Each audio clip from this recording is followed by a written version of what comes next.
తాకట్టులో ఉన్న బంగారం అమ్మాలనుకునే వారి ఇన్ఫర్మేషన్ ఇస్తే దాని వాల్యుయేషన్ బట్టి మీకు కమిషన్ కూడా ఇస్తుంది గోల్డ్ హబ్. హాయ్ హలో నమస్తే, వెల్కమ్ టు మనం టీవీ. నేను దుర్గా.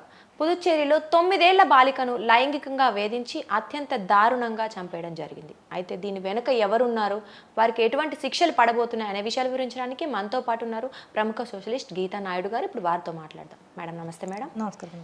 చూసుకుంటే ఇది ఇలాంటి చెప్పడానికి కూడా కొంచెం ఆలోచించడం మన బాధగా ఉంటుంది. 9 ఏళ్ల బాలిక, చిన్నపిల్ల 5th క్లాస్ చదువుతుంది. ఆ అమ్మాయిని లైంగికంగా వేధించి మళ్ళీ తల్లిదండ్రులకు తెలియకుండా తీసుకెళ్లి చంపేసి కాలువలో గోనె సంచిలో కట్టేసి అలా అత్యంత దారుణంగా అయితే చంపడం జరిగింది. సో అసలు దీని పూర్తి వివరాలు ఏంటి మేడం? దీని వెనక ఎవరున్నారు, దోషులకు ఎలాంటి శిక్షలు పడే అవకాశం ఉంది? నేను ఒక మహిళగా, ఒక తల్లిగా 100% ఖండిస్తున్నానమ్మా. చాలా బాధాకరమైన విషయం. ఇలాంటి చాలా డిబేట్స్ని మాట్లాడాను చాలా ఛానల్స్లో, వాటిలో కూడా. కానీ ఎప్పటికీ ఇలా మాట్లాడుతూనే ఉంటున్నామా, దీనికేం ఫుల్ స్టాప్ ఉండదా? ఒక్కసారి రిపీట్ అయినప్పుడు మళ్ళీ రిపీట్ అవ్వకుండా ప్రభుత్వం కానివ్వండి, అక్కడ పోలీసు వ్యవస్థ కానివ్వండి, చట్టాలు కానివ్వండి, లేకపోతే న్యాయస్థానాలు కానివ్వండి, జడ్జీలు కానివ్వండి, హైకోర్టులు, లోకల్ కోర్టులు కానీ ఎవరు ఏం చేస్తున్నారు, ఏం అసలు ప్రజల కోసం ఏం ఆలోచిస్తున్నారు, ఏం యాక్షన్ తీసుకుంటున్నారు, ఎలాంటి చట్టాలు ఉపయోగిస్తున్నారు? నిజంగా చట్టాలు ఉపయోగించి గట్టిగా కనుక పనిచేస్తే ఇలాంటివి ఎందుకు అవుతాయి? రిపీట్గా ఎందుకు అవుతాయి? ఆడపిల్లలు స్కూల్కి వెళ్ళి చదువుకోవద్దా? ఆడపిల్లలు బయటికి వెళ్ళి ఉద్యోగాలు చేయొద్దా? ఆడపిల్లలు బయటికి వెళ్ళి ఏం పనులు చేసుకోవద్దా? అంటే 1 year బేబీ నుంచి కూడా చూసుకుంటే కనుక మనం ఒక అమ్మమ్మ నాన్నమ్మ ఏజ్ ఒక 60-75 years వరకు కూడా సేఫ్టీ అనేది లేదు దేశం మొత్తంలో. కానీ ముఖ్యంగా మన తెలుగు రాష్ట్రాల్లో, ముఖ్యంగా ఈ రీసెంట్గా అయితే మన పుదుచ్చేరిలో చూస్తున్నాం. ఆ పాప స్కూల్కి వెళ్ళింది, 5th క్లాస్ అని తెలిసింది నాకు కూడా. అమ్మాయి కూడా ఇంకోటి ముఖ్యంగా ఏంటంటే అమ్మ దేవిక దుర్గా అమ్మాయి దళిత అమ్మాయి. చాలా బాధాకరం. ఇంకొక ముఖ్యమైన పాయింట్ చెప్పాలి నీకు.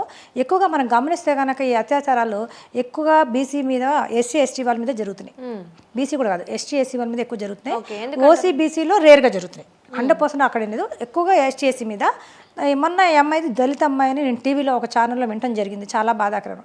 తర్వాత 5గురు అత్యాచారం చేశారండి. ముందు కిడ్నాప్ చేశారండి పాప స్కూల్ నుంచి తీసుకెళ్ళి. దాంట్లో ఒక ఆయన 58 ఏళ్ళు అంట, 58 years అంట. మహానుభావుడు. అసలు ఆ ఏజ్ తగ్గట్టు వాడు ఎలా బిహేవ్ చేయాలి? తాతయ్య ఏజ్, అసలు తాతయ్య అసలు ఎంత బాగా ఉండాలి. అసలు ఎవరైనా చిన్నపిల్లలు చేస్తారే తప్పురాలు చేయకూడదు, వదిలేయండి అని చెప్పాల్సింది పోయి వాడు కూడా ఒక మెంబర్ అయ్యాడంటే ఎంతకన్నా దరిద్రం, దౌర్భాగ్యం ఇంకోటి లేదమ్మా. మాటలు రావట్లేదు అసలు. నాకెంత ఆ వార్తలు అవి చూసి ఆ తల్లులు అలా ఏడుస్తుంటే వాళ్ళ చుట్టాలు వాళ్ళ పిల్లల్ని ఎంత బాధేస్తా. పాప తిరిగి రాదమ్మా. ఇప్పుడు పాప స్కూల్కో జాబ్కో వెళ్ళిందంటే తిరిగి వస్తుంది అనుకుంటాం, కానీ పాప చనిపోద్ది, అమ్మాయిని చంపేస్తారు, మనం ఏమో ఊహించుకో బాయ్ అంటే వస్తుందని అనుకోండి. ఎవరైనా ఎక్స్పెక్ట్ చేసుకుని బ్యాడ్గా ఎవరు ఆలోచించారు కదమ్మా. ఎంత బాధపడి ఉంటారు వాళ్ళు, ఎంత మదన పడి ఉండొచ్చు వాళ్ళ మనసుకు. చెప్పండి, ఎందుకు బాధపడాలి? ఎందుకు బాధపడాలి? ఎందుకు ఓట్లు వేయాలి వీళ్ళకి? దేనికోసం ఆశించి వీళ్ళు ఓట్లు అడుగుతున్నారు? ప్రజలు మీరు సరిగా పట్టించుకొని సరిగా చూడనప్పుడు మీకు ఎందుకు ఓట్లు? అసలు ఆ ఓటు హక్కు అడిగేది మీకు లేదు అసలు. కాబట్టి నేనేమంటానంటే ఇవన్నీ కూడా చూసి జనాలు ఆలోచించి ఓట్లు వేయాలి. ఓటు చాలా ఇంపార్టెంట్.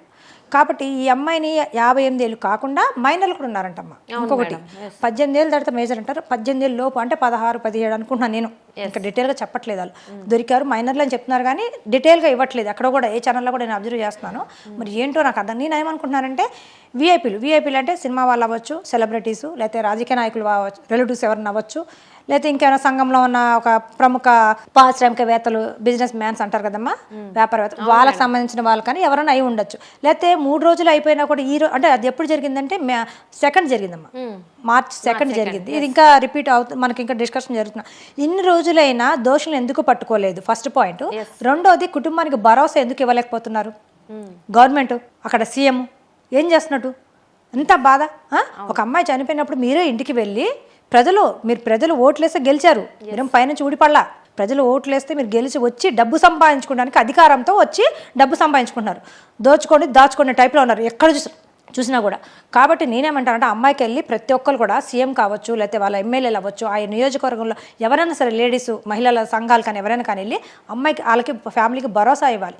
అమ్మ మీరు బాధపడక, మేము అన్నాము, అయిపోయింది, జరిగింది, పాపను ఎలాగో తీసుకురాలేము, ఇంకోసారి ఇలా జరగకుండా చూస్తాం, మీరు ఆగండి, న్యాయం చేస్తామని. దోషులు ఎందుకు పట్టుకోలేపారు ఇప్పుడు దాకా? అంటే ప్రజలు అక్కడ ఫెయిల్యూర్ అయినట్టే కదా. పుదుచ్చేరిలో 100% కనిపిస్తుంది మనకి. ఒకటి ఫస్ట్ కనిపిస్తుంది. రెండోది, చట్టాలు కూడా పనిచేయట్లేదు. చట్టాలు, పోలీసులు ఏం చేస్తున్నారమ్మా? ఎందుకు పట్టుకోలేపారు? ఏంటి కారణం ఏంటి? నేను మీ ఛానల్ ద్వారా క్వశ్చన్ చేస్తున్నాను, ఎందుకు పట్టుకోలేదు? వాళ్ళు పట్టుకోవాలంటే పోలీసులు ఎంతలో పట్టుకుంటారమ్మా? పట్టుకోవాలంటే పట్టుకుంటారు, ఎక్కడ దాక్కున్నా కూడా తీసుకురాగలుగుతారు. వాళ్ళకి తెలుసాయి అలాంటివి ఉన్నాయి. కానీ ఎందుకు అరెస్ట్ చేయలేకపోతున్నారు ఇప్పుడు దాకా? వెనక ఎవరున్నారంటారు మేడం మరి? ఎందుకు ఇదేనమ్మా చెప్తా కదా, సెలబ్రిటీస్ కానీ లేకపోతే విఐపీస్ కానీ ఎవరు ఉండుండొచ్చు నేను అనుకుంటున్నాను, నా అనాలిసిస్ ప్రకారము. లేకపోతే ఇన్నాళ్ళు ఎందుకు, అదే సామాన్యులు అనుకోండి ఇమ్మీడియట్గా తీసుకెళ్ళి పడేస్తే 4 అసలు స్టేషన్ కొట్టకూడదు పోలీసులు, కానీ కొట్టేస్తారు కూడా కొన్ని చోట్ల, చాలా చోట్ల నేను చూసా. మరి వీళ్ళు ఎందుకు అరెస్ట్ చేయలేదు అంటే అన్ని రకాల కోణాల్లో మనం దీన్ని అనలైజ్ చేయాలి, చూడాలి, అన్ని రకాలుగా మనం ఆలోచించి మాట్లాడాలి. ఇదొకటి నాకైతే పోలీసుల మీద చాలా కోపం వస్తుంది. అక్కడ పుదుచ్చేరి పోలీసుల మీద పోలీస్ వ్యవస్థ కూడా 100% ఫెయిల్యూర్ అయ్యింది. ఇంతకన్నా ఎగ్జాంపుల్ వేరే లేదు. Best example failure, no doubt. దాంట్లో ఫస్ట్ గవర్నమెంట్, రెండోది వచ్చి పోలీస్, ఇక మూడోది వస్తే మనం న్యాయస్థానం. ఎందుకంటే న్యాయస్థానం 3వ స్థానంలో ఎందుకు పెట్టారంటే ఫస్ట్ మనం కేసు అవ్వగానే ఫస్ట్ కేసు కంప్లైంట్ ఇస్తాం, కంప్లైంట్ ఇచ్చాక 24 అవర్స్లోనే న్యాయస్థానానికి వెళ్తారు, సబ్మిట్ చేస్తారు నేరస్తుల్ని.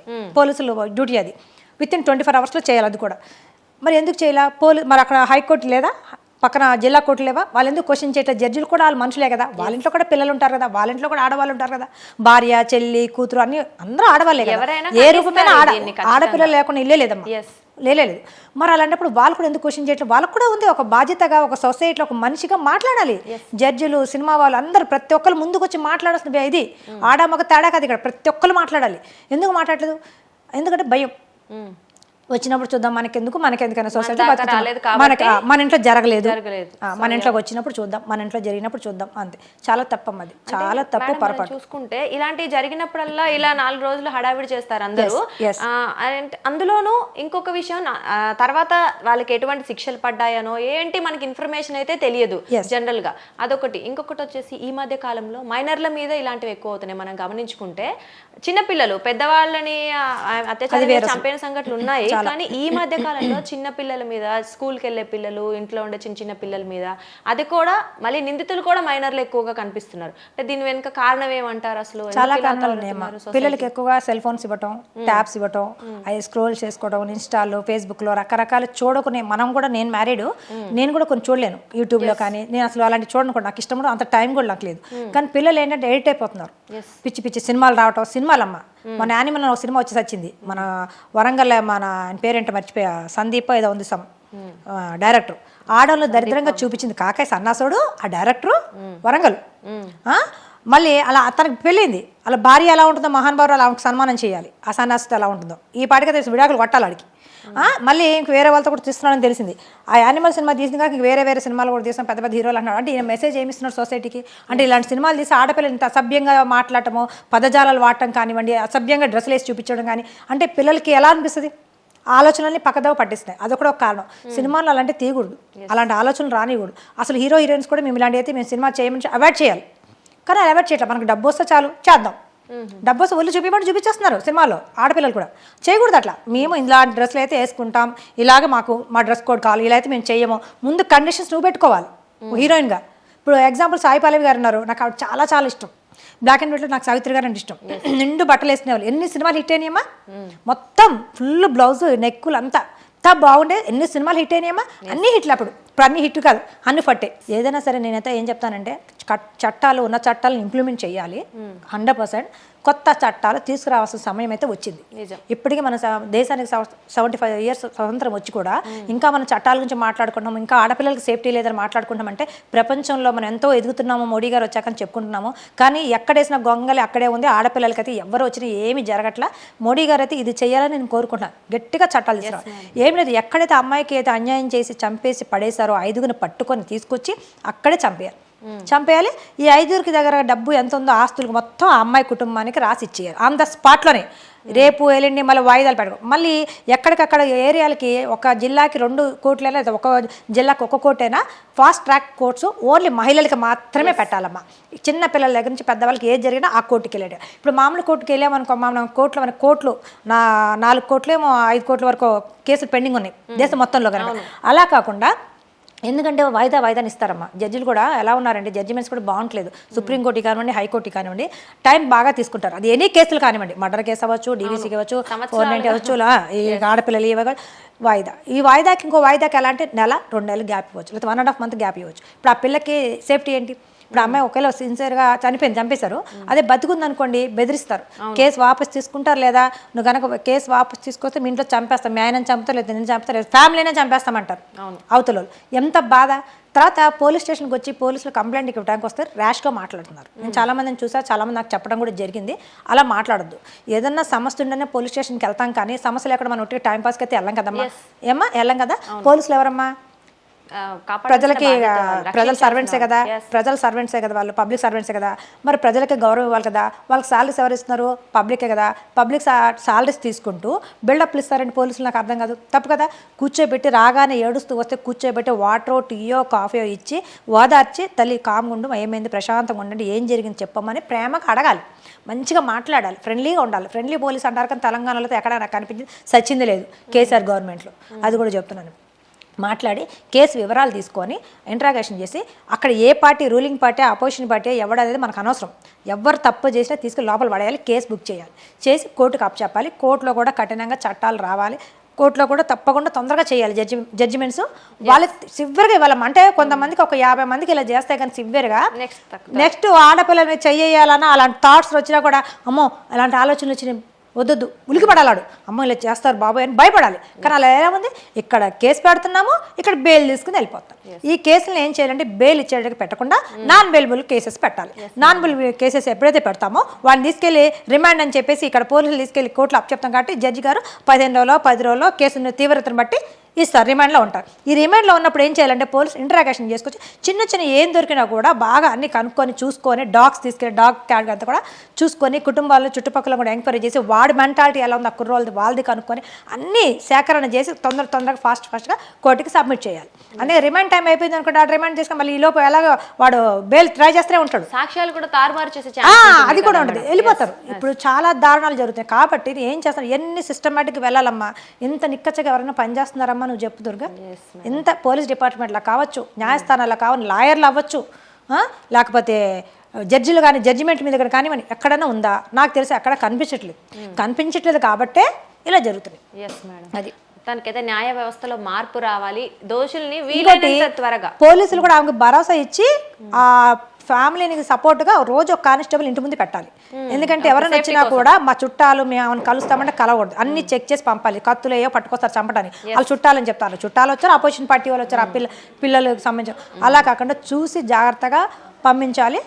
వాళ్ళకి కూడా సేఫ్టీ ఇచ్చి పోలీసుల ద్వారా చూసుకొని వీళ్ళకి కఠినంగా శిక్షలు వేయాలి. నేనైతే ఒకటే శిక్ష అమ్మ, అమ్మాయి చేసిన చోట వాళ్ళని షూట్ చేసి పడేయాలి, చంపేయాలని చెప్తాను నేను. ఆ అమ్మాయి కంటే కళ్ళు కూడా నొక్కేశారంట, మా లోపల మొత్తం ఇట్లా నొక్కేశారంట, నోట్లో గుడ్డలు కుక్కేశారంట, చేతులు కాళ్ళు మొత్తం లాగేశారంట, మొత్తం అంతా బాడీ 3 days నుంచి వాటర్లో పడిపోయిందంట, మురికాల్లో పడేశారంట, దొరికిందంట.